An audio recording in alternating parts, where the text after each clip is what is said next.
বুদ্ধিমানের কাজ এক তীর দুই শিকার, এটাই বুদ্ধিমানের কাজ। তীর একটা, শিকার হবে কয়টা? এই জন্য একটা জমানা ছিল ছিল ছিল একদিন মনে হয় শুনাইছিলাম আপনাদেরকে, আবু আব্দুল্লাহ জাজুলি রহমতুল্লাহ আলাই এখনো মিশরে আছে, ওনার বংশধর, ওনাদের সিলসিলা এখনো মিশরে আছে। বড় আল্লাহওয়ালা ছিলেন। আরব ভূখণ্ডে এক বাক্যে ওনার জমানায় ওনাকে মানতেন। উনি একদিন বাহির হয়েছেন সফরে, আগে তো পায়দল সফর ছিল, তো নামাজের সময় হয়ে গেছে, নামাজের সময় হয়ে গেছে, কিন্তু পানি পাইতেছিলেন না।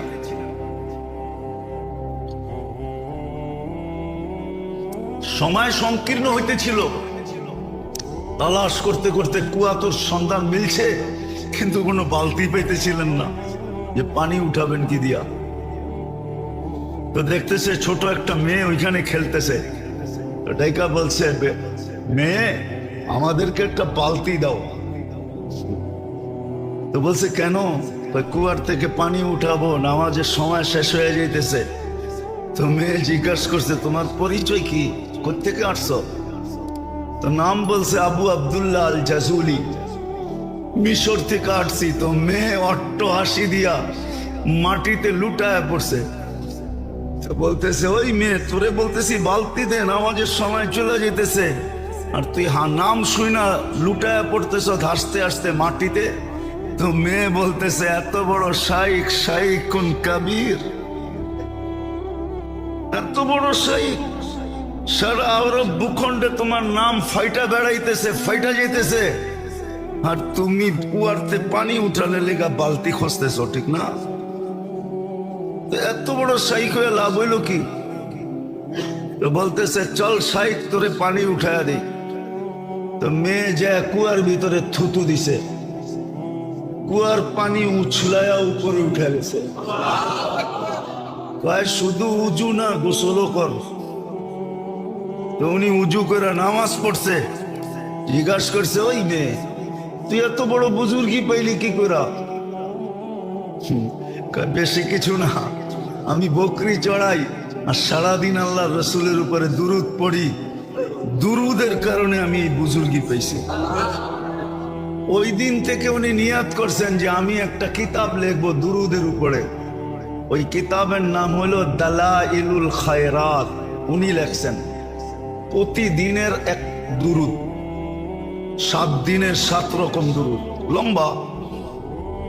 এক এক দিনেরটা পড়তে আধা ঘন্টার মতো লাগে, কিন্তু এটা পড়তে হলে এজাজত নিতে হয়, এজাজত ছাড়া পড়া যায় না, তাইলে আবার মাথা গরম হয়ে যাবে। হইতে পারে লুঙ্গি কুইলা পাগড়িও বানতে পারে, এটা এত জালালি। তো এই জন্য ওটা এজাজত নিতে হয়, যার এজাজত আছে তার কাছ থেকে এজাজত নিতে হয়। হ্যাঁ, অহংকার করে বলতেছি না, বুঝানোর জন্য বলতেছি। আলহামদুলিল্লাহ এজাজতও আছে, বহুত দিন ধরে আমলও আছে। হ্যাঁ হ্যাঁ, আমার কাছে এজাজত আছে, অহংকার করে বলতেছি না। তো যেটা বুঝাইতেছিলাম যে এক জমানা ছিল বাচ্চা পর্যন্ত কি পানি উঠাইতে বালতি লাগতো না, থুতু দিলেই পানি উছলে উপরে আসতো না। আজকে তো বুড়াও পারে না, ঠিক না? আজকে তো সাইকুল হাদিসও পারে না, আমিও পারি না। আমি যে পারি এমন না, আমিও পারি না। আজকে তো সাইকুল হাদিসও পারে না। আজকে তো পিরানে পীর যারা নিজে করে বলে ওরাও পারে না। ওই জমানায় তো বাচ্চা পারতো, ওই জমানায় বাচ্চা পারতো, মহিলা পারতো, পুরুষ পারতো। কিতাব উঠান দেখেন না, কেরামতুল আউলিয়া দেখেন, পাবেন। হ্যাঁ, শাহজালাল রহমতুল্লাহ আলাই মুসল্লায় সুরমা পার হয়ে দেখায় দিছে দুনিয়াকে, কিয়ামত পর্যন্ত স্বর্ণ অক্ষরে লেখা থাকবে না, থাকবে না? হ্যাঁ, দেখায় দিছে, হ্যাঁ দেখায় দিছে। সত্য এটাই, সত্য ভালো মতে ধ্যান দিয়া, কিন্তু শয়তান আমাদেরকে ধ্যান দিয়ে শুনতেও দেয় না, কেননা জানে একটা পর্ব থাকে, যখনই কোনো খোঁচা দেখবেন তখন মনে করবেন এই পর্বটা কবুলিয়াতের ছিল। এই জন্য শয়তান খোঁচা মাইরা সবাই পিছের দিকে দেখায় দিছে। আর যদি চুপচাপ বসে থাকতো তাহলে হয়তো হইতে পারতো এই কবুলিয়াতের সময়টা আমার উপরে পতিত হতো। এই সময়টাই ছিল সোনা হওয়ার, আমি সোনা হয়ে যেতাম, কিন্তু শয়তান খোঁচা মেরা দিছে। কেননা শয়তান তো দেখে, আপনি আর আমি দেখি আর না দেখি, নাইলে বিদায় হজে আল্লাহ রসুল কেন বলতেন মুজদালিফায় কান্নার ভিতরে হাসা দিছেন? তো বলছি ইয়া রাসূলুল্লাহ, কান্নার ভিতরে হাসি তো আমার দোয়া কবুল হয়ে গেছে, শয়তান যাই না, ও যাই না গেছে বিদায় মাথায় যেভাবে মাটি মারতেছে আর কপাল মাথার জমিনের ভিতরে ঢুকাইতেছে, ওর দৃশ্য দেখে আমার হাসি আয়া করছে। তো জানে কোনটা কবুলিয়াতের মুহূর্ত।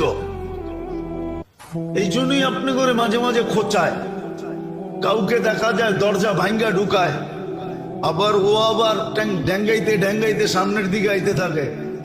এগুলো সব কবুলিয়াতের সময়। ওই সময় শয়তান উশৃঙ্খলা পয়দা করে। তো যেটা বুঝাইতেছিলাম মেরে দোস্ত, ভালো মতে বোঝেন, কাজে দিবে। জীবনের বরফ গলা যাবে, একজনকে শুধু একটা দিয়ে আল্লাহ ফাঁসায় দিবে। হাদিসে আছে, এক ব্যক্তিকে কিয়ামতের দিন বলবে আমি খাওয়া চাইছিলাম, খাওয়া নাই। আজকে যদি খাওয়াইতা তুমি ওই সময়, তাহলে ওই যে দেখো আমার বুপে মানুষ খাইতেছে 70 হাজার আইটেম, তোমাকেও খাইতে দিতাম। শুধু এক দিনের একটা আমল দিয়া ফাঁসায় দিবে। তো বন্দা বলবে আপনি কখন খাইতে চাইলেন? আপনি চাবেন আমি দিব না, এটা তো হইতেই পারে না। তো আল্লাহ চিত্র তুলে ধরবে, চিত্র। এই যে দেখো ভিক্ষুক হাত পাততেছে আমার নামে, যে এক লোকমা খাওয়ায় দাও। তুমি তাড়ায় দিছিলা, ওকে খাওয়ায় দিলে আমাকেই খাওয়ানো হইতো, আজকে আমিও বুপে খাইতে দিতাম। এক আমল দিয়া ফাঁসায় দিবে, যাও আজকে সড়ক। আরেকজনকে আনবে, বলবে তোমার কাছে আমি কাপড় চাইছিলাম, তুমি আমাকে কাপড় পরাও নাই। তো বলছে আল্লাহ আপনি কাপড় চেয়েছেন আর আমি পড়াই নাই, এটা হয়তো হয় কি কইরা? তা আল্লাহ আবার চিত্র আনবে, যে ভিক্ষুক বলছিল আল্লাহর নামে একটা কাপড় পরায় দাও, তুমি পড়াও নাই, ধাক্কা দিয়ে বাইর করে দিছো। ওকে পড়াইলে আমি আজকে তোমাকে জান্নাতের এই পোশাক পরায় দিতাম। এক আমল দিয়া ফাঁসায় দিবে। ভালো মতে বোঝেন, কাজে দিবে, নাহলে চলে যেতে হবে, শুধু আফসোস করব। ওই দিন বলা হবে, কোরআনে লেখা আছে লুমু আনফুসাকুম ফালা তালুমুনি। নিজেকে নিজে যত গালি দিতে পারো দাও। আমরা সুযোগ দিছিলাম, আমরা এই জন্যই নাজিল করছিলাম, সব কাজের দোয়া এই জন্যই দিছিলাম। আজকে তো মুসলমানের দুরবস্থা ভাবতেও খারাপ লাগে। দেখা তো চোখে যায় না, এরকম দিল নাই যে দেখা যাবে। আমি ফিলিস্তিনের অবস্থা আজ পর্যন্ত শুধু এক নজর দেখার পরে দ্বিতীয় দেখার মতো দিল আমার ভিতরে নাই, দেখতেও পারি না। চিত্র শুধু একবার যদি ভুলে পড়ে গেল চোখ, কসম খোদার দ্বিতীয়বার দেখলে মনে হয় যে আমারটাই বাইরে চলে যাবে। মন এরকম হয়ে গেছে, সহ্য হয় না।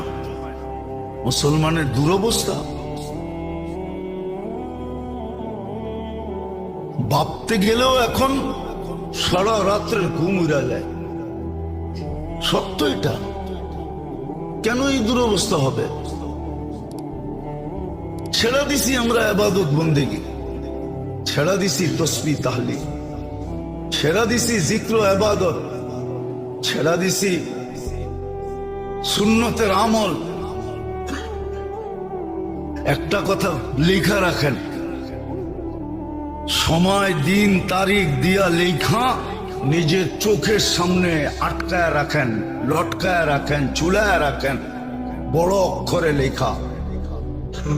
আল্লাহ নিজের বিরোধিতা সইতে পারেন, কিন্তু নিজের বন্ধুর সাথে কেউ বিরোধিতা করবে আর বন্ধুর কেউ খেলাপ করবে, বন্ধুর ইজ্জতের বিরুদ্ধে চলবে, মুহাম্মদুর রাসূলুল্লাহর খেলাপ করবে, আল্লাহ এটা কোনোদিন সইতে পারেন না না না না না।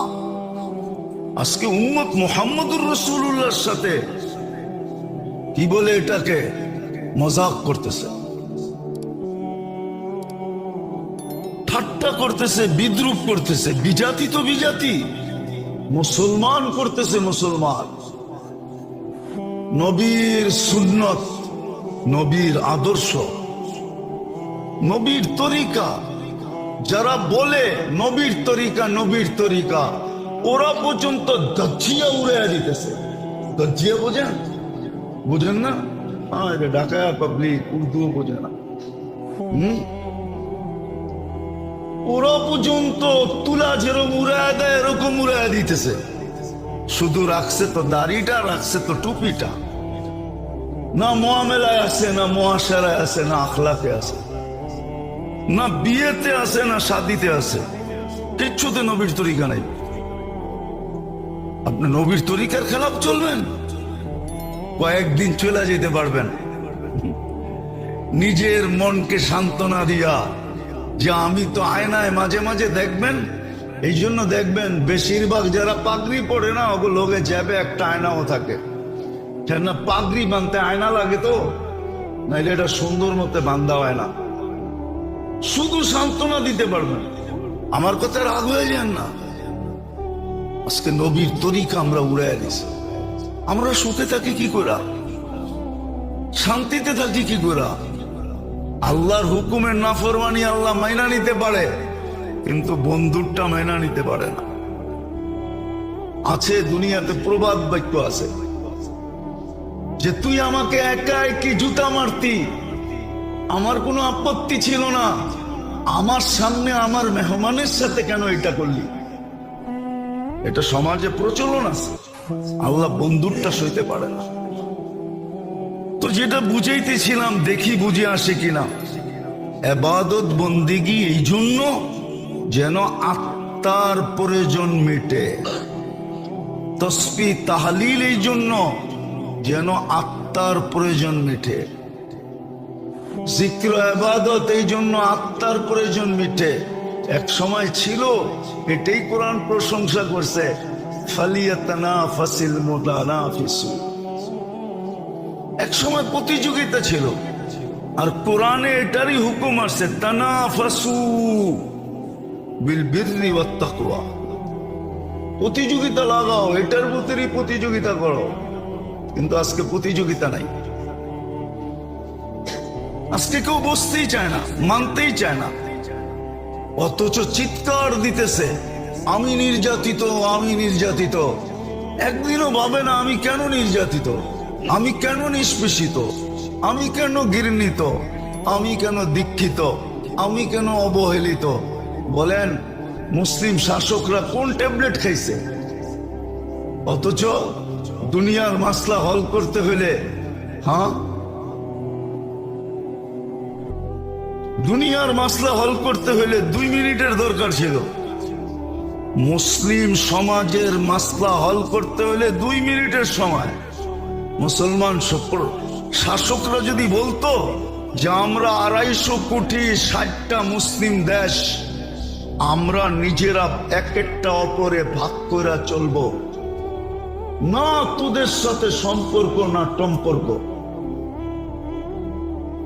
তোমাদের যখন পিরিত 2 কোটির সাথে, 200-250 কোটির সাথে না, তো 2 কোটি পড়ে থাকো। তোমাদের যখন পিরিত এক দেশের সাথে, পড়ে লয়ে ঘুমাও। আজকে যদি মুসলমান শাসকরা, 60 দেশের মুসলমান শাসক এই থ্রেড দিয়ে যদি 24 ঘন্টায় সমাধান চায়, দেখেন 25তম ঘন্টায় দুনিয়ায় কি ঘন্টি বাজে। কিন্তু কি ট্যাবলেট খাইছে, ওরা মুখেই খুলতে পারে না, ওরা বলতেই পারে না, ওরা বলতেই পারে না, মুখেই খুলতে পারে না। মুখেই খুলতে পারে না, বলতেই পারে না। আল্লাহ তো চোখ দিয়ে আঙ্গুল দিয়ে দেখাইতেছে। আচ্ছা আপনারা বলেন, আপনাদের ঘরে ব্যবহৃত যত কাপড় আলমারিতে আছে, 2-4-5 বছর কাপড় না কিনলে চলবে না? চলবে না? না ল্যাংটা থাকবেন, না ল্যাংটি পড়বেন? চলবো না চলবো না? বুকে হাত দিয়ে বলেন তো, সবাই চলবে? চলবে না? তাহলে আপনি 5 বছর না কিনলেন, কিনবই না। 5 বছর পরে দেখা যাবে তোমরা সাইজ হইলে কিনবো, নাইলে কিনবো না। কেন? আমাদের কাছে মাসলা আছে, ওদের কাছে মাসলা নাই। আমাদের কাছে মাসলা আছে, কাপড় সিলায়া পড়া যায়, আবার সুন্নত, আবার সওয়াবও মিলবে, আবার নবীর সুন্নত আদায় হবে, সাহাবাদের সুন্নত আদায় হবে। কিয়ামতের দিন ওনাদের সামনে সাথে হাসর হবে। ওগু কাছে মাসলা নাই, আম্মু কাছে তো মাসলাও আছে, সিলায়া পড়ানো যায়। কি আগে তো পড়তোই, মা চাচি করে দেখছি শাড়ি সিলা গেলে সিলায়া পড়তেন। হ্যাঁ, একবারে না পারলে স্বামীকে বলতেন, এখন আর পারা যায় না, দেখো চেষ্টা করে একটা শাড়ি আনতে পারো কিনা। তখন স্বামী একটাই না দিছে। এখন তো প্রতি মাসে কয় আসে দিকে কি হইছে, বান্ধবী সান্ধবী দেখো না, ওরা ম্যাচিং করে দাওয়াতে যায়, আমি ম্যাচিং করে যাব না। এই জন্য যত দাওয়াত তত ড্রেস, ঠিক না? হ্যাঁ সত্য তো। হ্যাঁ, অসুবিধা নেই, আমার কাছে যুক্তি আছে, আমি যুক্তি দিয়ে মিলিয়ে দিতেছি আপনাদেরকে। মুসলমান 10 বছর না কিনলেও চলবে, কিন্তু ওগো চলবে না। কেন? ওদের সিস্টেম নাই ব্যবহৃত কাপড় আলমারিতে রাখার। ওদের সিস্টেম হলো ব্যবহৃত কাপড় ডাস্টবিনের মতো বক্স রাখা আছে রাস্তায়, ওইটায় রাখো। চিদা বিদায় ওরা না কিনলে 2 দিন পরে ল্যাংটা। কি 2 দিন পরে? নাইলে বিকেনি পড়া করতে হইব। আমরা কাপড় পরেই ঘুরবো, কিন্তু কি ট্যাবলেট খাইছে আমার শাসকরা এটা তো জানি না। মুসলিম জগতের লিডাররা কোন ট্যাবলেট খাইছে, কোন ট্যাবলেট খাইয়া ফেলছে ওরা জানি না। যে ওরা এক হইতে পারে না, মুখ খুলা বলতেও পারে না। এক হয়ে যদি মুখ খুলা বলতো, হ্যাঁ হায় হায় কবে যে কে আসবে আর মুসলিম লিডার করে শিখাবে, আর বুড়ির মতো একদিন ওরাও চিৎকার দিবে, যেমন বুড়ি চিৎকার দিতেছিল, রাদিতা মিন দুররিহা ওয়া গাদারতা ফিহা ফামান আম্বাকা আন্না আবাকা যিবু। লম্বা কাহিনী। বকরির দুধ খায় বলে বাঘ বড় হয়েছে, আর বকরির আওয়াজই দিতেছিল, বকরির সাথেই ঘুরতে ছিল। একদিন ঘুরতে ঘুরতে আরেক বাঘের সামনে যখন পড়ে গেছে, তো বাঘ ওর চোখ ফুলা দিছে, আরে তুই কেন ওদের সাথে ঘাস খাস, ওদের মতো আওয়াজ করস, আর ওদের লোকে ঘুরা বেড়াস। তো বলছিল যে এদের দুধ খেয়েই তো আমি বড় হয়েছি। হইলে কি হয়েছে? তুই আসল মজা তো দেখোসই নাই। তোর ডাক এটা না, তোরে ডাক শিখাই দিয়েছে। বলছে আমার খাওয়া, আমি একটা মাইরা তোরে দেখাইতেছি। তো মাইরা যখন রক্তে মুখ লাগাই দিয়েছে, খায়া দেখে ঘাসে আর কি মজা, রক্তে তো আরো মজা, গোশতে তো আরো মজা। তো দুইজনে মিলা পুরা বকরির পাল সাফা করে দিছে। তো বিকাল বেলা বুড়ি আইসা দেখতেছে সব পুরা আছে, ওই বাঘের বাচ্চা নাই। তো বুড়ি চোখের পানি মুছতেছে আর বলতেছে আরবিতে কবিতা, রাদিতা মিন দুররিহা ওয়া গাদারতা ফিহা। এর স্তনের দুধ খাই তো তুই বড় হইলি, হায় তুই এদের সাথে গাদ্দারি করলি কি করে? ফামান আম্বাকা আন্না আবাকা যিবু। তোকে কে বইলা দিল যে তোর বাপ দাদা বাঘ ছিল? তা আমার শাসকদেরকে কে বুঝাবে, কোন দিন আইসা কে বুঝাবে যে তোমরাও ছিলা? আজকে তো ট্যাবলেট খায় মুসলিম জগতের শাসকরা পড়া আছে, নাইলে ফিলিস্তিনের মাসলা, মুসলমানের মাসলা 2 ঘন্টার ব্যাপার না, সারা দুনিয়া তোলপাল করে দিতে পারে মুসলমান। অস্ত্র দিয়া না, সৈন্য দিয়া না, শুধু যুক্তি আর বুদ্ধি দিয়া। আল্লাহ মুসলিম দুনিয়ায় কম দেন নাই। 60 দেশের ভিতরে রত্ন কম নাই, সারা জীবন আমরা চলতে পারবো, কারো কাছ থেকে কিছু নিতে হবে না। মুসলিম দুনিয়ার থেকে বেশি কেনাকাটা দুনিয়ার কেউ করে না। আমরা চিনি, আমরা ঘুরি, আমরা জানি মুসলিম দুনিয়ার চেয়ে কেনাকাটা দুনিয়ার কোন জাতি করে না। জাতি মুসলিম যত কেনাকাটা করে, শুধু কেনাকাটা অফ করে দেখ, সম্পর্ক বন্ধ করা দেখ, সম্পর্ক তোদের সাথে নেই, ডিসাইড তারপরে সম্পর্ক। কিন্তু কি ট্যাবলেট খাইছে আল্লাহ জানে। এক তো আমল ছেড়া দেওয়ার কারণেই আমাদের এই বধিরত্ব চলে আসছে। আমরা সব এখন প্যারালাইসিস রোগী, এই জন্যই অনুভূতি নাই আমাদের। আসেন আমল ধরি। আসসালামু আলাইকুম, সকলকে এই ভিডিওটা শোনার জন্য ধন্যবাদ।